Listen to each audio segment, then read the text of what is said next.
This video, I'll show you how to get discounts for StockX. If you find this video useful, please drop a like and sub to the channel. In saying that, let's just jump straight to the video.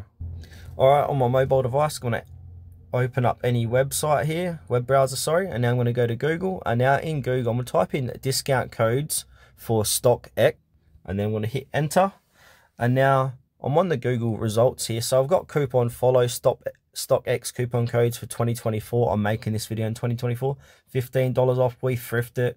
Even got Reddit. You've got Simply Codes, Real Tell Me Not. So you've got all the big third-party sites offering this discount code.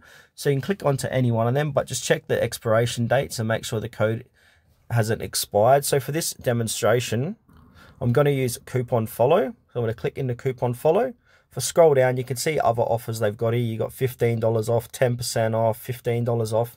So you can click onto any code. So for this demonstration, I want to use this one here that says take $10 off your order.